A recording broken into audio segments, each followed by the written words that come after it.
Sir, പിന്നെ ഉന്തിയ പല്ലുകൾ ശരിയാക്കാൻ പല്ലെടുക്കേണ്ടതുണ്ടോ? അതെങ്ങനെയൊക്കെ ചെയ്യാം? അതിന്റെ ചെലവുകളൊക്കെ എങ്ങനെയാ വരുന്നത്? അത് സിമ്പിൾ അല്ലേ? വാ നമുക്ക് നോക്കാം. ആദ്യത്തേത് മെറ്റൽ ബ്രാക്കറ്റ്സ്. മെറ്റൽ ബ്രാക്കറ്റ്സിൽ മെറ്റൽ കളറുള്ള ബ്രേസസ് നമ്മൾ പല്ലിൽ ഒട്ടിച്ച് മെറ്റലുള്ള വയർ ഒരു ഇലാസ്റ്റിക് വെച്ച് അതിൽ ഘടിപ്പിക്കുന്നു. രണ്ടാമത്തേത് സെറാമിക് ബ്രാക്കറ്റ്സ്.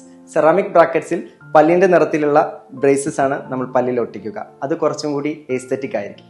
ക്ലിയർ അലൈനർ, കമ്പി ഇടാതെ പല്ല് കെട്ടുന്ന രീതി. സെറ്റ് ഓഫ് ട്രേസ് ആയിരിക്കും. അത് 2 ആഴ്ച കൂടുമ്പോൾ മാറ്റി വെക്കണം. ഏത് പ്രായത്തിലാണ് പല്ലിൽ കമ്പി ഇടേണ്ടത്?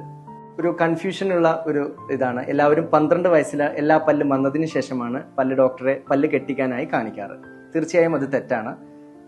കുട്ടികളെ 8 മുതൽ 9 വയസ്സ് പ്രായത്തിൽ തന്നെ ഒരു ഓർത്തഡോണ്ടിസ്റ്റിനെ കണ്ട് അവരുടെ എല്ലിൽ എന്തെങ്കിലും അപാകതകളുണ്ടോ അതുണ്ടെങ്കിൽ അപ്പോൾ ചെറിയ ക്ലിപ്പ് ഉപയോഗിച്ച് നമുക്ക് കറക്റ്റ് ചെയ്യാൻ പറ്റാവുന്നതാണ്. യൂഷ്വലി പല്ലിന്റെ മാത്രം പ്രശ്നങ്ങൾ നമുക്ക് 12 വയസ്സിൽ എല്ലാ പല്ലും വന്നതിനും മെച്യൂരിറ്റിക്കും ശേഷമാണ് പല്ലിൽ കമ്പി കെട്ടേണ്ടത്. എത്ര വയസ്സ് വരെ നമുക്ക് പല്ലിൽ കമ്പി ഇടാം?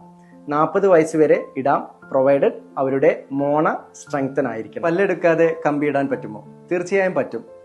പല്ലിൽ സ്പേസ് ഉള്ളതും അധികം പൊന്തിയിട്ടില്ലാത്ത പല്ലുകളും നമുക്ക് പല്ല് പറിക്കാതെ തന്നെ ചികിത്സിക്കാവുന്നതാണ്.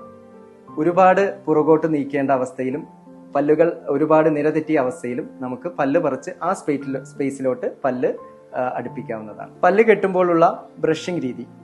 ഓർത്തോ ബ്രഷ് ഉപയോഗിച്ച് 2 നേരമല്ല ഓരോ ഭക്ഷണശേഷവും പല്ല് ബ്രഷ് ചെയ്യണം. ഇന്റർഡെന്റൽ ബ്രഷ് ഉപയോഗിച്ച് കമ്പികളുടെ ഇടയിലുള്ള ഭക്ഷണം നീക്കം ചെയ്യുക. ഡെന്റൽ ഫ്ലോസ്, മൗത്ത് വാഷ് എന്നിവ ഡോക്ടറുടെ നിർദ്ദേശപ്രകാരം ഉപയോഗിക്കുക. സാർ, ട്രീറ്റ്മെന്റിന് ശേഷം പല്ല് തിരിച്ച് പഴയതുപോലെ പൊന്തി വരാൻ സാധ്യതയുണ്ടോ? തീർച്ചയായും പല്ലിന് തിരിച്ച് പഴയ പൊസിഷനിലോട്ട് പോകാനുള്ള ഒരു ടെൻഡൻസി ഉണ്ടാവും. അത് പ്രിവെന്റ് ചെയ്യാൻ വേണ്ടി റീറ്റെയിനർ നമ്മൾ 6 മാസം മുതൽ 1 വർഷം വരെ സ്ഥിരമായി യൂസ് ചെയ്യണം. നിങ്ങളുടെ ചിരിയാണ് നിങ്ങളുടെ confidence. So smile with confidence.